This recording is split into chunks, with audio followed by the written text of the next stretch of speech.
Quero ler um texto com vocês. Vamos começar aqui no Evangelho de João. Vamos ler primeiro João 4, depois a gente vai seguindo para João 6. Versículo 22 do capítulo 4 do Evangelho de João. Vós adorais o que não conheceis. Nós adoramos o que conhecemos. Só até aqui. Vocês sabem que todo o contexto deste versículo envolve aquele episódio entre Jesus e a mulher samaritana. E aquela mulher samaritana, ela falava daquele templo que os samaritanos construíram lá no Monte Gerizim para cultuar a Deus. E ela questiona o Senhor Jesus acerca disso. Qual é o lugar da adoração? Onde é que se deve adorar a Deus? Aí Jesus diz assim para ela: vós adorais o que não conheceis. Veja, primeiro, nós podemos estar adorando Deus sem conhecê-lo. Isso significa que o primeiro pressuposto inequívoco da adoração é conhecer a Deus. Escute isso. O item essencial da verdadeira adoração, do verdadeiro culto, é conhecer a Deus. E você o conhece? Como você o conhece? Você o conhece religiosamente? O conhecimento que você tem dele gera temor? Porque, irmãos, ser bons religiosos, você vai nos mosteiros, estão cheios de pessoas lá que não sabem nem quem governa o Brasil, porque eles não têm contato nenhum com o mundo exterior. E acham que tem um contato muito íntimo com o mundo interior. E a grande tragédia é que eles não têm nem com os dois.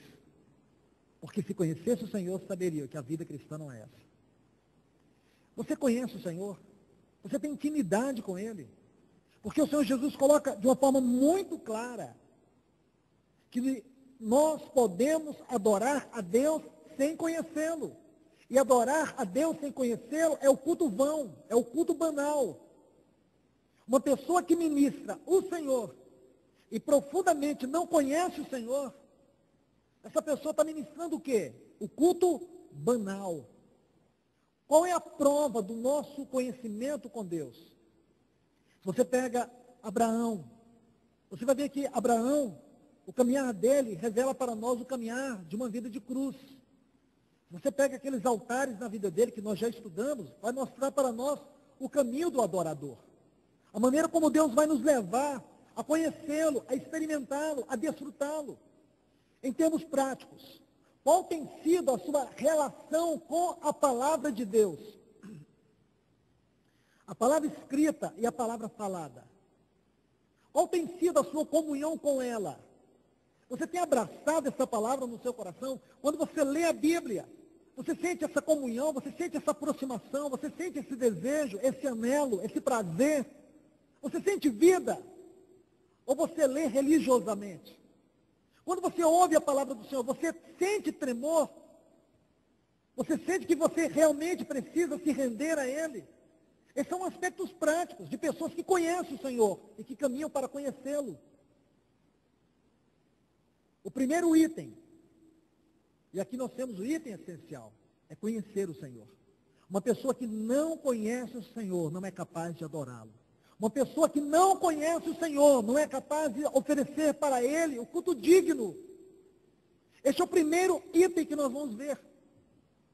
Porque a medida do nosso culto é medido não é pelo barulho que fazemos, não são pelas palavras que falamos, mas sim pelo conhecimento que temos de Deus.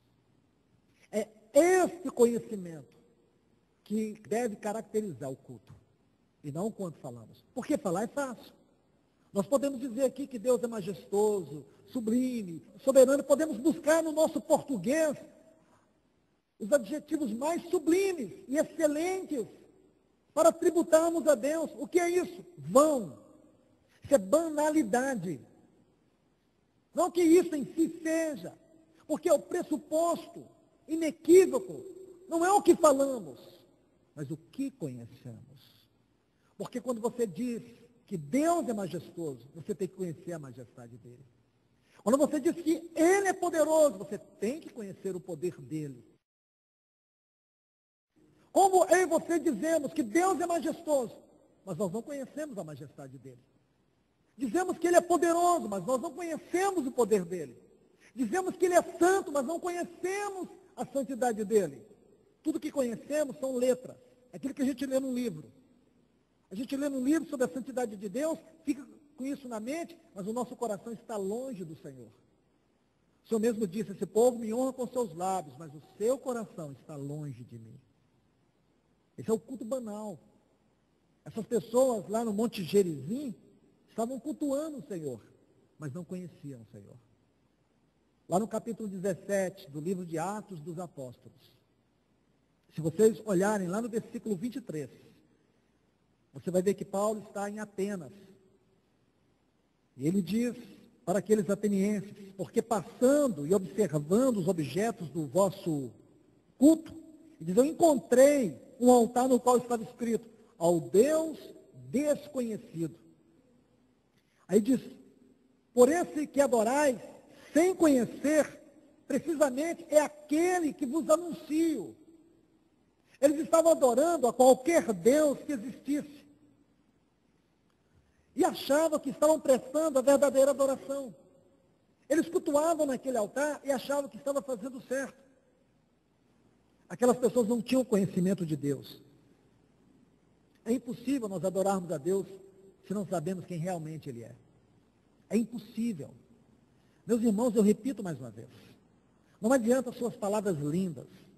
Não adianta as minhas palavras cheias de bajulações para Deus. Ele não recebe isso. Ele não precisa disso. Ele habita na glória inacessível. Ele não precisa disso. Não se chega lá com essas palavras. Você sabia? Eu e você jamais poderemos chegar diante da glória inacessível de Deus no nosso culto com as nossas palavras, por mais polidas e excelentes que elas sejam. Só se chega pelo vivo e novo caminho que Cristo abriu com o seu sangue. E isso envolve conhecê-lo. Sem esse conhecimento é vão. A adoração é sempre defeituosa à medida que nós agimos nessa ignorância. À medida que nós desconhecemos a Deus, a nossa adoração é defeituosa. Você pode cantar uma música linda ao seu coração, mas ela pode chegar diante de Deus como um cheiro desagradável. Deus rejeita isso. Ele tem os serafins, que são miríades e miríades, que cantam diante dele eternamente, estão lá cantando a ele. Ele precisa das minhas palavras? As minhas palavras, as suas palavras, elas devem ser o louvor, a glória da graça de Deus. Se eu não conheço a Deus, e conhecer a Deus aqui envolve conhecer a sua graça. E conhecer a graça de Deus, primeiro eu tenho que conhecer a profundidade do meu pecado. Conhecer a profundidade do meu pecado, eu vou ter que conhecer o que significa o perdão. Como que uma pessoa que conheça a profundidade do seu pecado, em face ao sangue da aliança derramado, conhecer o perdão, conhecer a glória da graça de Deus, pode adorar a Deus assim emocionalmente, como se estivesse cantando para qualquer pessoa? Não, irmãos, não dá mais. Não dá para vocês, para nós ficarmos aqui fazendo isso. Termina-se a palavra, nossas orações têm que estar focadas naquilo que Deus falou, e não naquilo que nós trouxemos de casa, naquilo que nós pensamos. Nossa oração tem que estar envolvida pela palavra, porque agora a nossa oração, a nossa adoração, ela será mesclada pela palavra. E quando essa oração é o falar de Deus, ela envolve a igreja, ela envolve o amém, ela envolve a vida, ela envolve o louvor. Deus está presente. E diz, onde estiver 2 ou 3 reunidos em meu nome. Essa frase é muito séria. Porque está reunido em nome do Senhor, que envolve o verdadeiro culto. Não basta dizermos, estamos aqui debaixo do nome do Senhor, não temos denominação nenhuma. Achamos que isso é tudo. E não é. Deus não se compromete com isso.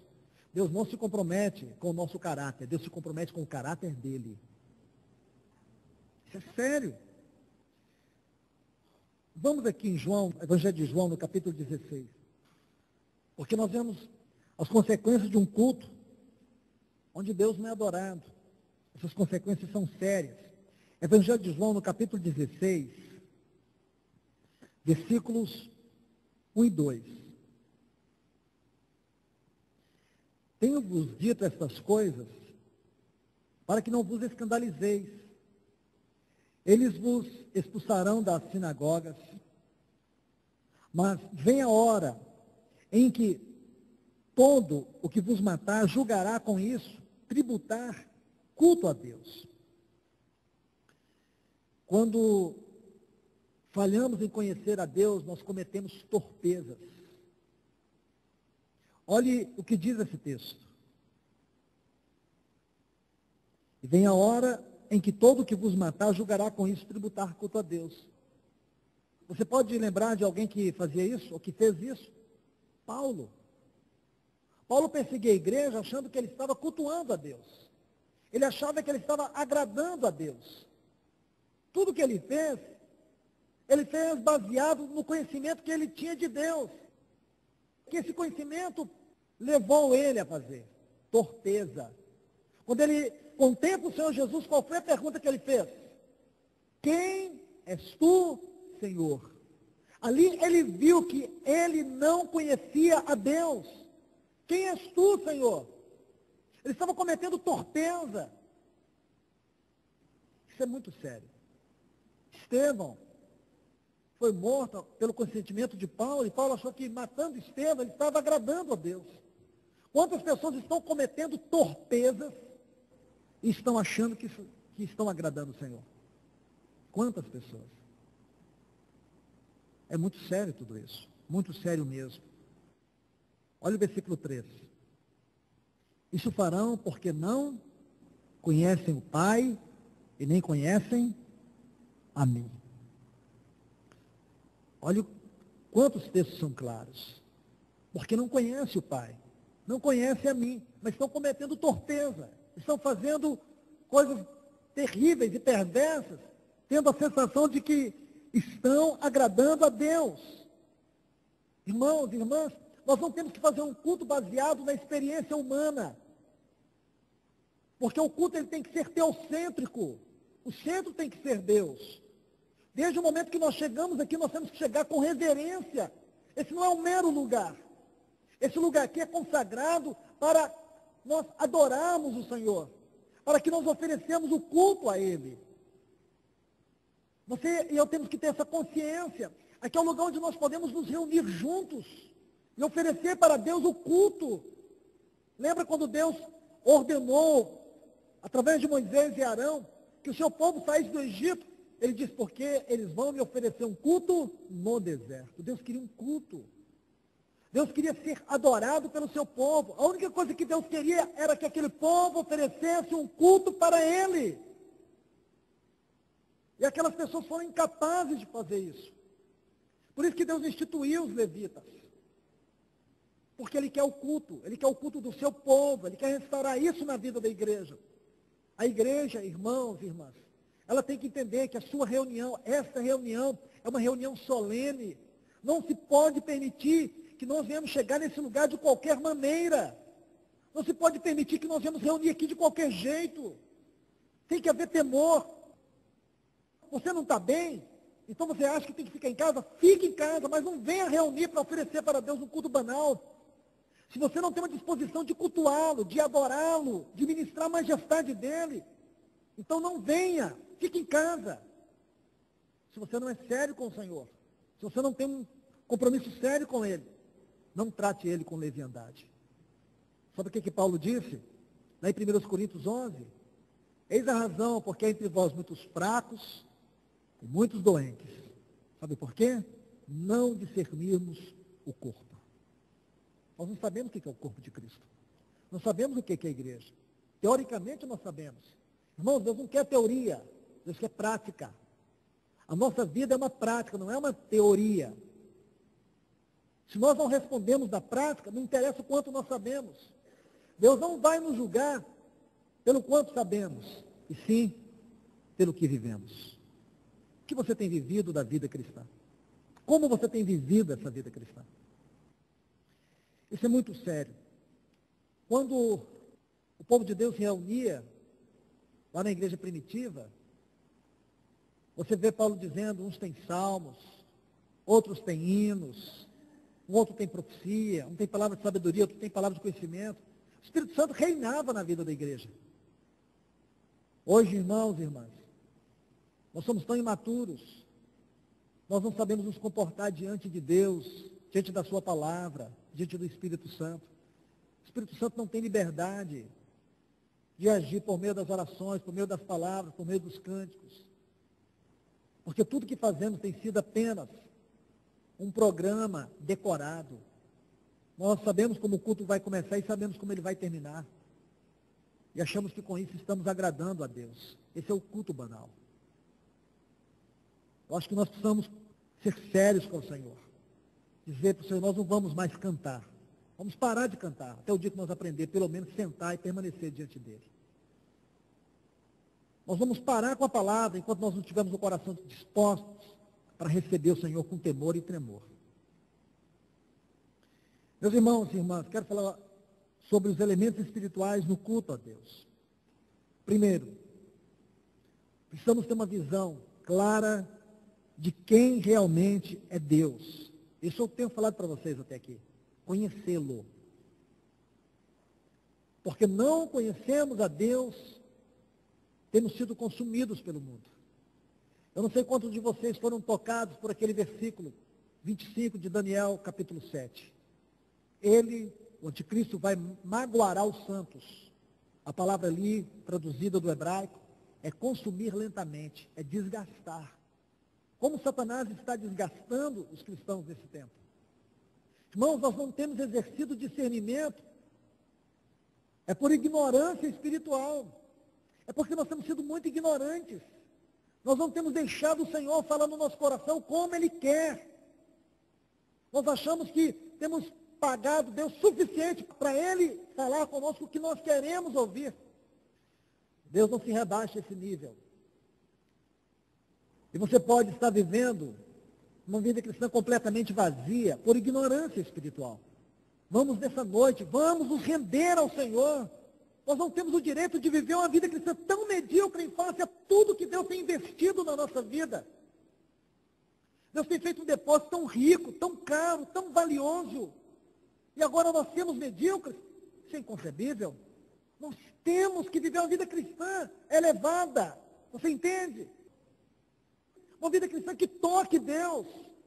Uma vida cristã que agrade a Deus. Quando as pessoas passam no nosso meio e não vê nada, lamento por eles. Mas também não quero dizer que com isso nós vamos ficar acomodados. Nós temos que avançar. Esse rio é um rio transbordante. A habitação do Espírito Santo tem que ser um fato real na minha e na sua vida. Nós temos que viver uma vida de comunhão com Ele. Nós temos que ter um coração rendido a Ele. Não podemos ficar ouvindo tudo isso que nós temos ouvido esses anos todos e continuarmos do mesmo jeito. Então, o primeiro item aqui, desse elemento do culto a Deus, é uma visão clara de quem é Deus. Quando você tem uma visão de Deus, você treme diante dele. Se você for pegar de Gênesis, Apocalipse, você vai ver que aqueles homens que tiveram uma visão de quem era Deus, eles caíram prostrados diante do Senhor. Se você pega a experiência de Daniel, se você pega a experiência de Ezequiel, se você pega a experiência de Paulo, se você pega a experiência de João lá na ilha de Patmos, João chega a dizer que ele havia caído como morto aos seus pés. Você entende? Nós perdemos o temor. Deus é uma coisa qualquer para nós. Deus é uma coisa comum. Ele é um pouco menor do que o cachorrinho de estimação que nós temos. E achamos que ele é grande demais. Por que agimos assim? Quer dizer, achamos que conscientemente não é a verdade.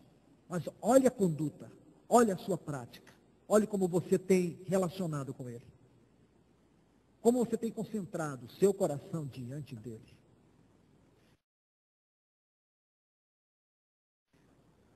Segundo item, a reunião da igreja, essa reunião congregacional, ela tem que ser uma reunião que celebre o pacto entre Deus e o seu povo, a aliança eterna da graça. Que Deus começa a nos revelar ela lá na experiência de Noé, no capítulo 9 de Gênesis. A congregação, isto é, a reunião congregacional tem que celebrar isso. Nós temos que ter uma visão clara, uma visão absoluta de que esse Deus, para ele entrar em contato com o homem, ele não podia fazer isso de qualquer maneira, ele não poderia agir levianamente, irresponsavelmente. Para que ele pudesse contatar com o homem, ele fez uma aliança com esse homem.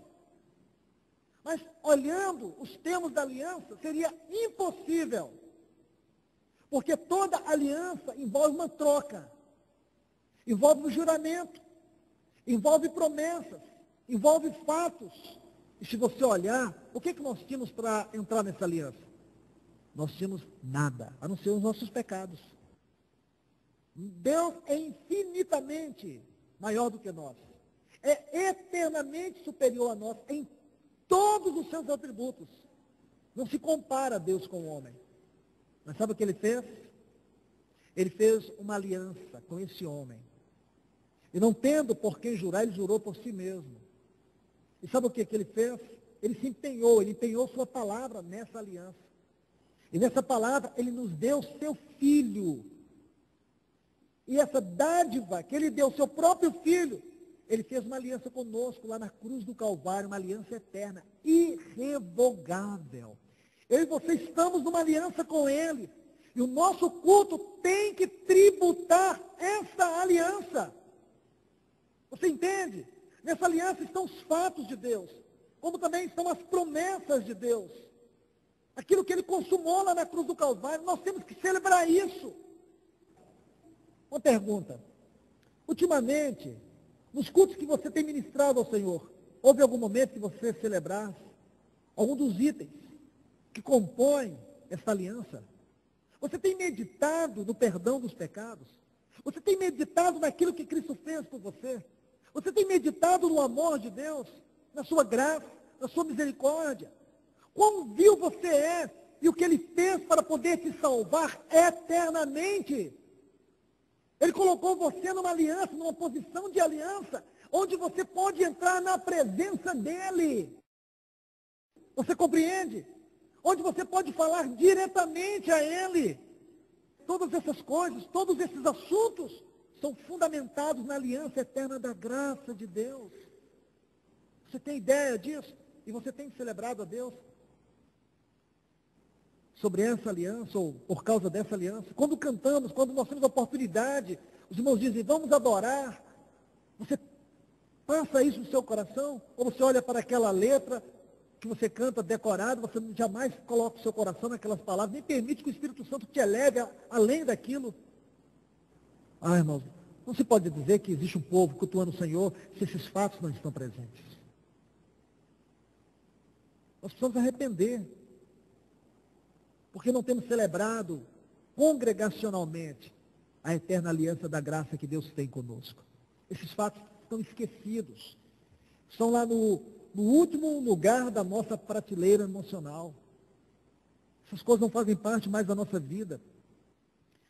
Pelo fato de Deus estar em aliança conosco, Ele tem nos colocado numa posição de privilégio que nem os anjos têm. Isso não é demais? Deus nos colocou numa posição de privilégio que nem os anjos têm.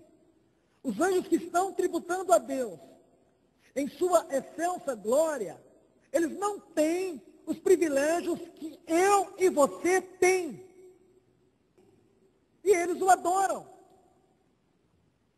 Os anjos, eles anelam conhecer o que nós conhecemos, o que está sendo manifestado na nossa vida. Deus deseja que pela igreja, a sua multiforme sabedoria se manifeste agora, diante de principados e potestades. Nós somos o povo da eterna aliança, os anjos não são. Nós somos o povo pelo qual Deus deseja manifestar a sua sabedoria aos principados e potestades. Nós somos esse povo. Nós somos o povo de Deus, o povo eterno de Deus, a família de Deus. E nós temos agido com Deus quando não é como filho pródigo, aquele que deixou o pai, virou as costas para o pai. Aquele que diz para o pai, pai, já que tu não morres mesmo, dá minha parte da herança. Nós só queremos a bênção, não queremos o pai. Nós queremos relacionar com Deus por causa das nossas necessidades. Nós queremos relacionar com Deus porque nós temos problemas. Nós precisamos relacionar com Deus, sabe por quê? A gente precisa de alguém que melhore nosso salário, melhore a nossa condição de vida. A gente age assim, superficialmente, com Deus, achando que Deus é tudo isso para nós.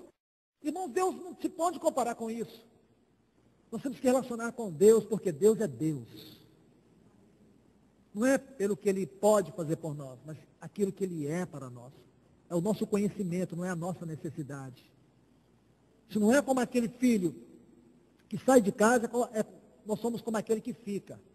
Aquele que é cheio de murmuração. Aquele que fica lá murmurando. Aquele amargo. Aquele que não conhece o pai. Aquele pai tinha 2 filhos perdidos, um fora de casa e outro dentro de casa. Aquele filho amargo. Aquele que não dá prazer para o pai. Aquele que não conhece o pai. Aquele que não sabia o que ele tinha no pai. Irmãos, irmãs, se nós conhecêssemos esses itens que estão nessa eterna aliança da graça, que foi consumado pelo sangue da cruz, nossas orações seriam diferentes. Nós teríamos a capacidade de ver a face de Deus na mais profunda crise que passamos. Nós não seríamos pessoas intimidadas por circunstância, por nada e nem por ninguém. Entende? Tudo nos amedronta, tudo nos aflige, tudo nos deprime, tudo nos diminui, nos minimiza. Eu falo isso de mim, eu falo isso de todos nós. Nós somos um povo que temos um Deus forte, que é vida dentro de nós. Você olha e lê na palavra, e diz que aquele que está conosco é maior do que aquele que está no mundo. Você lê que o Espírito Santo habita dentro de nós. Você vê que a palavra de Deus habita dentro de nós. Você vê que Cristo é vida dentro de nós. E nós agimos na nossa prática, conduta de fé, ignorando e desprezando tudo isso. E quando oferecemos o culto para Deus, oferecemos o pior. Não oferecemos nada que seja compatível com essa vida, com essa palavra, com esse Espírito que está dentro de nós. Você fala que essa igreja é a igreja gloriosa que está esperando o Senhor?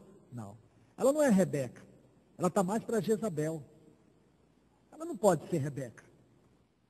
Ela tem que ser Rebeca. Ela tem que amar o noivo.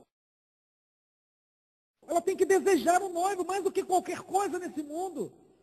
Ela tem que anelar por ele, dia e noite.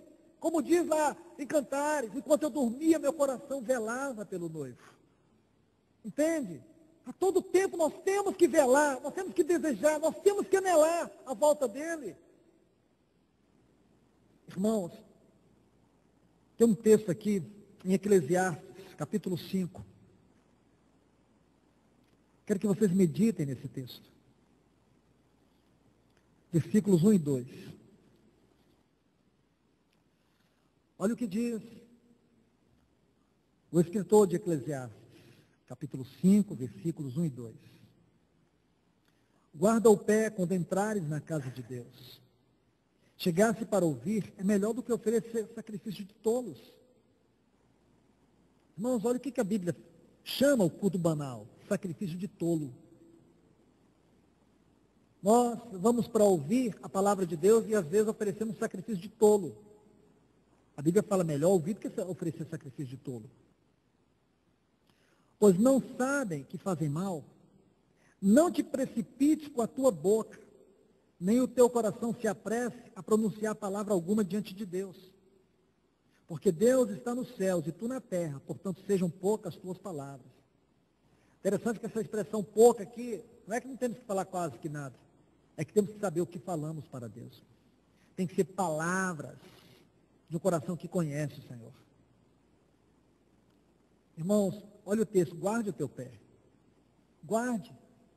Essa é uma expressão como que um chavão solene de uma retórica espiritual, que mostra para nós guardarmos o cuidado, o zelo que nós precisamos ter quando nós entrarmos na casa de Deus. Você sabe que toda a expressão a casa de Deus no Antigo Testamento se refere ao templo. Mas no Novo Testamento, a expressão casa de Deus, nós não podemos ler esses textos com a nossa mentalidade do Velho Testamento. Nós temos que ler esses textos porque quando esses textos foram escritos, não havia um Novo Testamento. Então agora no Novo Testamento, quando nós olhamos para esse texto, nós temos o quê? Uma visão do que é a casa de Deus, não é? Sim. Para nós a casa de Deus é o entremesclar de Cristo e a sua igreja. Para nós a casa de Deus, em primeira instância, é Cristo. Em segunda instância, é a igreja.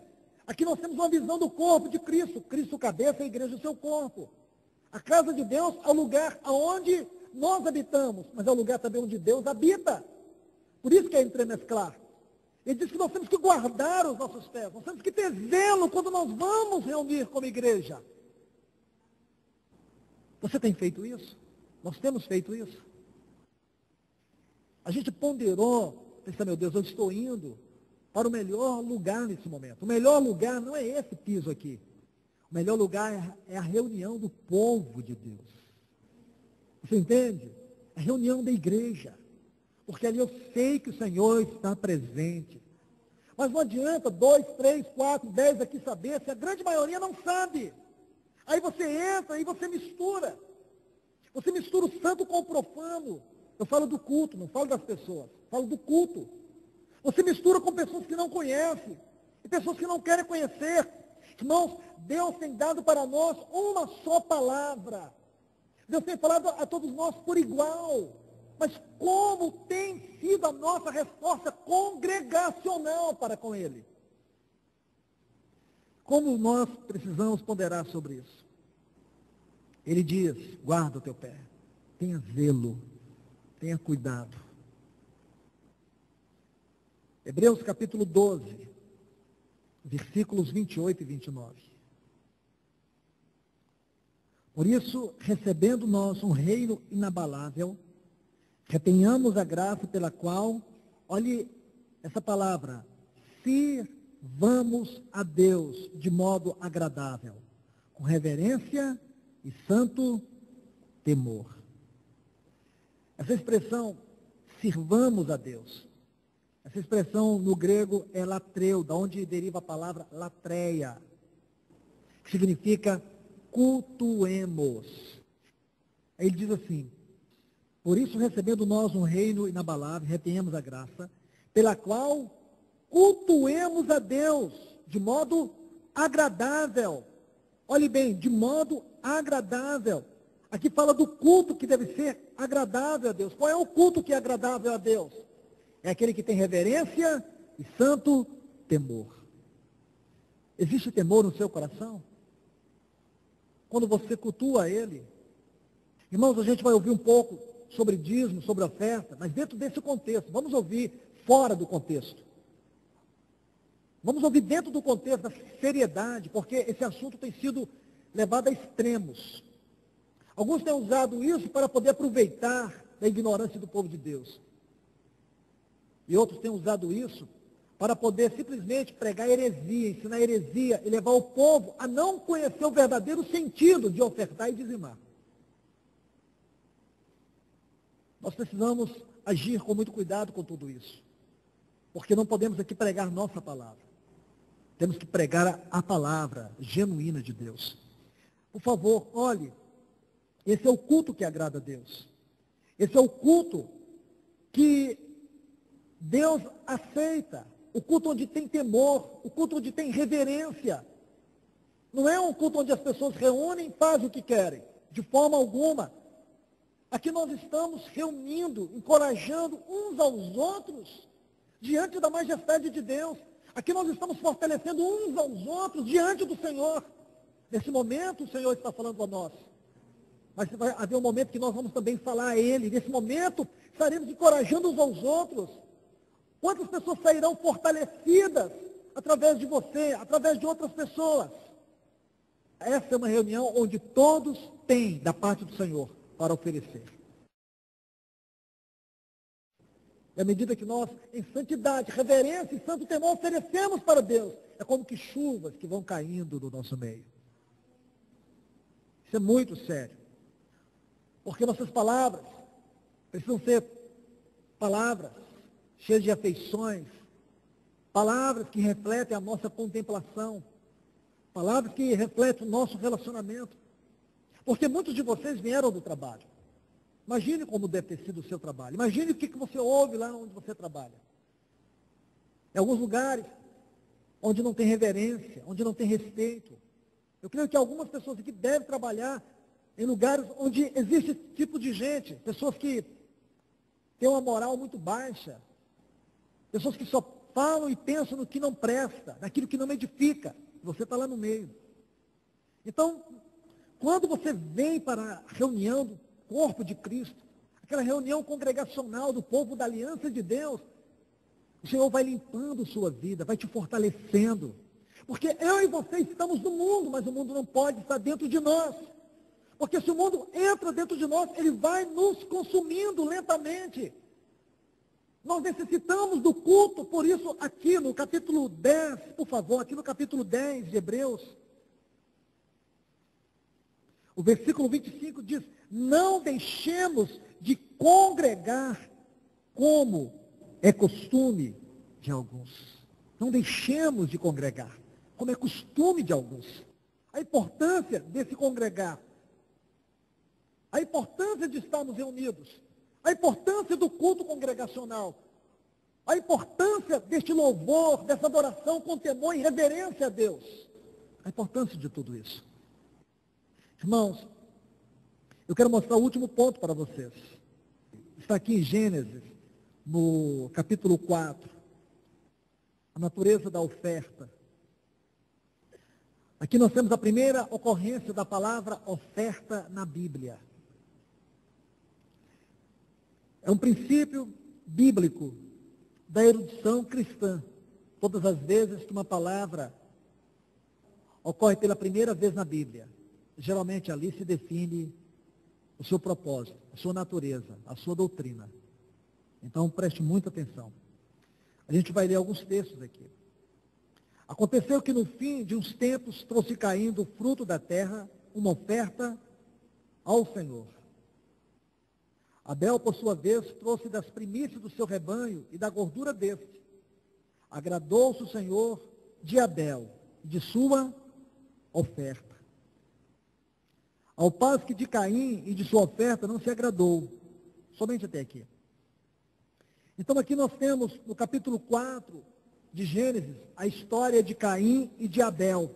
Os primeiros exemplos dos homens mundanos na Bíblia. Porque ambos nasceram fora do paraíso. Ambos nasceram com a natureza caída e pecaminosa.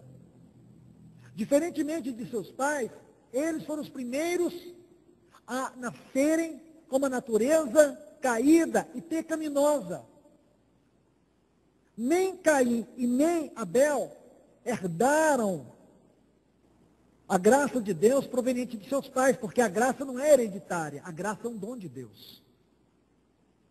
E nós sabemos que esses dois homens, eles refletem para nós aquele que serve a Deus e aquele que não serve. Aquele que cultua a Deus e aquele que não cultua. Aquele que cultua a Deus de uma forma errada e aquele que cultua a Deus de uma forma correta, adequada. É isso que esses dois homens revelam para nós. Você vai ver que todos os dons são iguais. Não há diferença de um para o outro. Qual a diferença que existe de Caim para Abel, de Abel para Caim? Nenhuma. Ambos são pecadores, gerados fora do paraíso e condenados à morte. Você entende isso? Não há nenhuma diferença. O que diferenciou eles foi a maneira como eles ofertaram para Deus. A Bíblia fala que a atitude de Abel foi uma atitude de fé. E a Bíblia diz que o justo vive pela fé. Ele não pode recuar, porque se ele recua, Deus não tem prazer nele. E somente aqueles que andam pela fé, eles podem agradar a Deus. E nós vamos ver depois, em Hebreus, o que a palavra de Deus no Novo Testamento fala sobre essa oferta. Qual era a visão que Abel tinha? E essa visão é que define a espiritualidade dele. Então, isso é muito importante para nós. Porque, amados irmãos e irmãs em Cristo Jesus, Existe algo que eu quero mostrar para vocês aqui. Quando esses dois homens, o Caim e o Abel, chegam diante do Senhor para oferecer a oferta, você vai ver que Caim, ele busca, o texto diz, que ele busca, olhe bem, por favor, o Caim busca o melhor do fruto da terra, como oferta para o Senhor. Ele vai lá do pó da terra e tira isso. Irmãos, a terra havia sido amaldiçoada. Depois da queda, Deus não amaldiçoou a terra. Deus não diz que a serpente vai restejar sobre o pó da terra. A terra estava debaixo de maldição. Caim buscou ali do suor do seu rosto. Ali, da própria terra amaldiçoada, ele busca aquilo e oferece para Deus. Porque a oferta dele não era uma oferta de fé. O nosso culto tem que ser um culto de fé, você entende? Não é uma coisa programada. Nós não podemos pragmatizar o espiritual. Escute, nós não podemos fazer isso. O nosso culto tem que ser um culto de fé. Desde o momento que você senta nesse lugar, suas palavras, sua atitude tem que ser uma atitude de fé. Nossas palavras têm que ser uma palavra de fé. Todo o nosso proceder tem que ser de fé, porque somente os da fé agradam o Senhor. Isso é sério. Caim não fez conforme o caráter de Deus. Porque você se lembra que antes de Caim e Abel existirem, seus pais pecaram.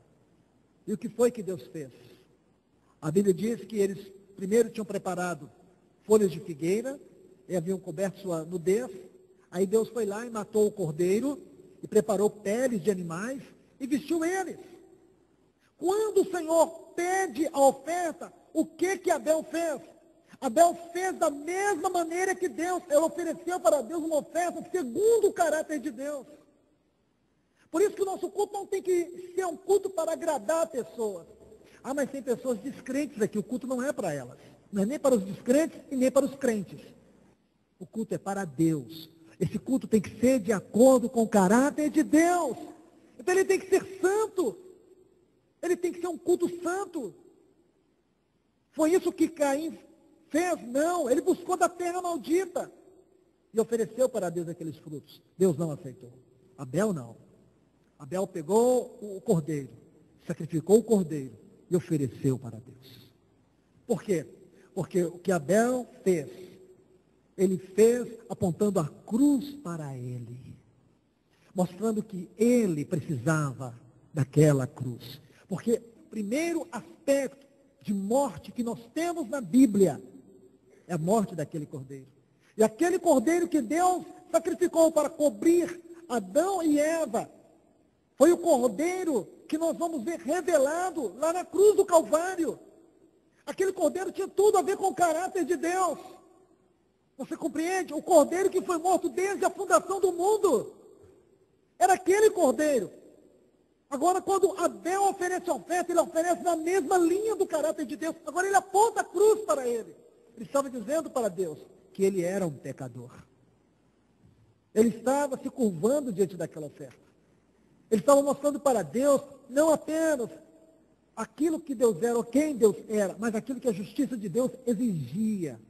Irmãos, nós não podemos oferecer um culto fora da justiça de Deus.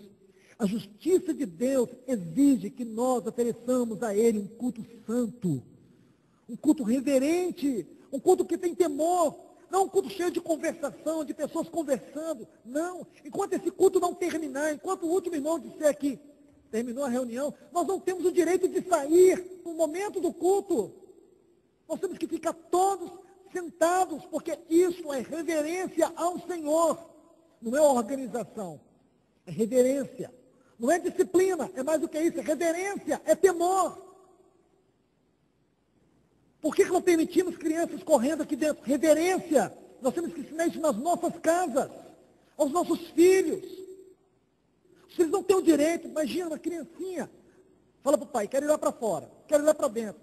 O pai tem que ensinar isso em casa, porque se você não ensinar para o seu filho o temor do culto, ele nunca vai aprender quando for grande. Temos que ensinar agora. Ensinar agora. A gente vê tudo isso acontecendo, as criancinhas. criancinhas.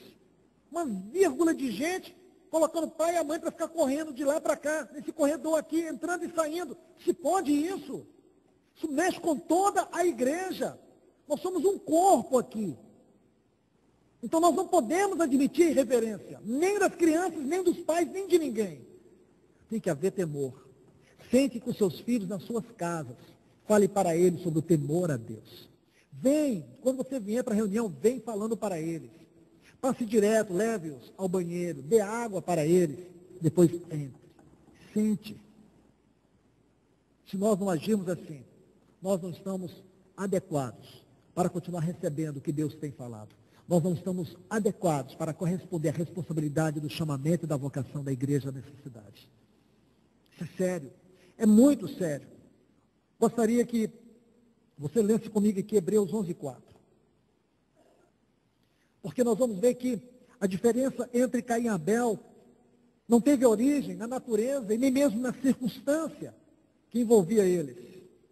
Havia um grande contraste. Não estava na natureza, não estava na formação, não estava na educação familiar, mas na natureza da oferta que eles colocaram diante do Senhor. Olhe para esses textos. Pela fé, Abel ofereceu a Deus o mais excelente sacrifício do que Caim, pelo qual obteve testemunho de ser justo. Tendo a aprovação de Deus quanto às suas ofertas, por meio dela. Por que por meio dela? Porque aquela oferta revela a cruz. E a cruz fala até hoje. Por meio dela, também, mesmo depois de morto, ainda fala. Por que fala? Porque ela é uma figura da cruz. E a cruz fala. Veja o que a Bíblia diz. Aquilo que ele fez foi pela fé. O sacrifício de Caim não tinha fé, mas o de Abel tinha fé. E onde foi que ele exerceu a fé? Ele exerceu a fé na cruz de Cristo. Irmãos, o que é a fé? Olhe, por favor, vamos pegar essa palavra fé, vamos defini-la aqui e vamos olhar para a grandeza, para a majestade, para a glória do sacrifício de Abel. Vê se você consegue entender. Olha o que ele diz aqui, Hebreus 11, primeiro. Ora, a fé é, primeiro, a certeza. A palavra aqui é upostasis, isto é, substância.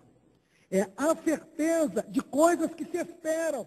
Então, quando o Abel ofereceu ali aquele cordeiro ali que ele ofereceu não foi uma atitude de fé, a Bíblia diz que foi. Então, ele ofereceu porque ele esperava. O que ele esperava? Olhe bem, de coisas que se esperam. E a convicção de fato que se não vê. Estão vendo aqui?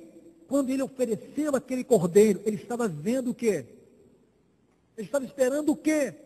Ele fez focando o quê? Focando o Redentor.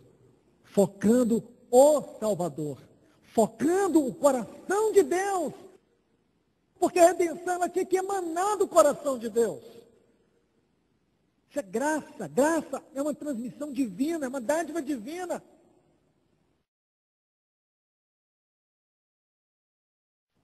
Irmãos, olha o que a Bíblia diz, pela graça sois salvos mediante a fé. Então, essa atitude de Abel foi uma atitude de fé, e a fé é essa fé aqui. Não é uma fé diferente, não pode ser uma outra fé. É a fé que descreve, ou que se descreve no versículo 1 de Hebreus 11. Essa fé que é um fato, é uma substância. Ela substantifica, isto é, a fé, ela substantifica as coisas espirituais. É como sexto sentido, porque o cristão ele tem a fé. O cristão é uma pessoa que tem um sexto sentido. Outras pessoas não têm, só o cristão, porque a fé é como um sexto sentido. O que ela faz? Ela substantifica as realidades espirituais. Realidades que nós, humanamente, não somos capazes de enxergar. Realidades que nós não somos capazes de ver. E sabe o que a fé faz? A fé substantifica essas realidades. Aquilo que estava em Deus foi substantificado naquele sacrifício que ele ofereceu. Deus agradou. Se nós oferecemos um culto que nós não podemos exercer a fé, toda a nossa oferta é vã. Se o dinheiro que nós consagramos no culto a Deus não é fundamentado na nossa fé, é vã. Se o que nós cantamos não é fundamentado na nossa fé, é vão. Tudo isso é vão se nós sentamos aqui e não cremos que o Senhor está presente, não cremos naquilo que Deus é ou em quem Deus é. Tudo é vão, tudo é banal.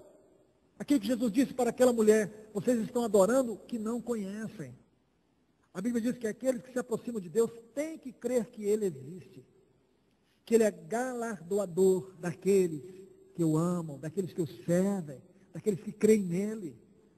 Nós temos que olhar para frente. Essa é a natureza, é a essência do sacrifício de Abel. Vamos voltar aqui para Gênesis, só para me encerrar. Então vocês percebem que não havia diferença entre essas duas pessoas, Caim e Abel. A diferença estava no culto que um ofereceu em relação ao outro. A oferta de Caim revelava que ele era ignorante em relação aos assuntos de Deus. Porque, irmãos, a oferta que Deus pediu para eles, Deus não dá detalhes. É interessante isso. Olha como isso é curioso. Nós temos um modelo de culto na Bíblia. Existe algum capítulo que traz para nós um modelo, primeiro item, o culto tem que começar assim, ser assim? Temos. Não, nós não temos. E graças ao Senhor, porque não temos. E porque não temos, nós temos que depender do Espírito Santo, da sua ajuda e da sua direção. E porque não temos, nós precisamos ser mais zelosos, precisamos tirar a sandália dos nossos pés, sermos mais zelosos. Quando Deus pede a oferta para eles, Deus dá diretrizes aqui para eles? Não, Deus não dá. Deus diz: tragam-me uma oferta. Isso envolve uma grande responsabilidade, um grande temor. Porque agora é que você vai julgar a natureza daquilo que nós fazemos. Então, quando Deus pede a oferta, aquilo que Caim fez não estava de acordo com a exigência divina. Aquilo que Abel fez estava de acordo com a exigência divina. Porque Deus foi o primeiro a fazer a oferta, ou não foi? Foi. Ele já tinha nos dado o seu filho, antes mesmo que nós nascêssemos. Ele já tinha ofertado o seu filho. Ele já tinha entregue o seu filho. Quando ele sacrifica aquele animal para preparar, fazer aquelas roupas para Adão e Eva, ele tinha dado o modelo. E foi aí que Abel buscou, que fé que ele teve. Nós temos que pedir ajuda ao Espírito Santo para nós enxergar, ver a natureza da fé de Abel na oferta que ele ofereceu a Deus. Nós temos que ser ajudados pelo Espírito Santo. Porque ele buscou uma oferta segundo a exigência de Deus. Isto é, o próprio caráter de Deus. Agora, segundo, ele tinha que olhar a sua condição. Essa oferta não podia ser apenas segundo a exigência do caráter de Deus, mas essa oferta era uma oferta feita por um pecador. Então, como que um pecador como eu e você, achamos que nós podemos chegar aqui com arrogância, dizer: Deus, te damos isso, fazemos isso, eu sei fazer isso, eu canto, eu toco, eu prego, eu faço qualquer coisa, melhor do que os outros. Não. Nosso coração é um coração de um pecador, mesmo redimido. Nós temos que reconhecer a nossa condição. E aquilo que nós oferecemos para Deus tem que ser de acordo com o seu caráter santo. Mas eu nunca posso perder a visão de onde foi que Deus me tirou. Foi de um império de trevas. Um pecador perdido e condenado. Alguém que não tinha nada que oferecer para Deus. Irmãos, irmãs, olhe, existe alguma coisa que eu e você temos de nós mesmos e que podemos oferecer para Deus e que venha lhe agradar? Alguma coisa que Deus precise? Nós temos em nós alguma coisa que Deus precise? Nada. Nós somos pecadores, mesmo redimidos. Então, a oferta exigia a cruz. A oferta de Abel ela estava de acordo com o caráter de Deus. E ele, na condição de pecador, ele fez uma oferta baseada no fundamento da cruz, uma oferta de acordo com o caráter de Deus. É um mistério isso, mas que o Espírito Santo está revelando para mim e para você. Quando nós formos cantar, quando nós formos ofertar, o que formos colocar diante do Senhor, nós temos que colocar sobre o fundamento da cruz. Que sabedoria do Espírito Abel teve aqui. Meus irmãos e irmãs, que o Senhor nos ajude. Nós precisamos agir com muita seriedade nesse tempo. Porque eu tenho certeza que se nós agirmos assim, o Senhor vai restaurar nossas vidas. O Senhor vai restaurar a vida da sua igreja neste lugar. E tudo que o Senhor tem falado para nós aqui, que envolve a sua glória, Ele vai magnificar entre nós e dentro de nós. O que não dá é ficar aqui falando tantas coisas extraordinárias e não ter a realidade delas na nossa experiência. Que o Senhor tenha misericórdia de nós mais uma vez. E que Ele entenda que há pessoas que estão dispostas a pagar um preço, embora somente Ele pode sondar os nossos corações e saber se há mesmo. Pessoas que estão dispostas a não viver um evangelho banal, a não viver um culto banal, a não viver um cristianismo banal. Eu sei que muitos estão felizes, porque saíram de lugares onde tinham tanto engano, e você pode continuar ainda enganada, achando que está vivendo a verdade. Que Deus tenha misericórdia de cada um de nós aqui. Que Deus nos ajude, irmãos. No nome de Jesus, que Deus nos ajude.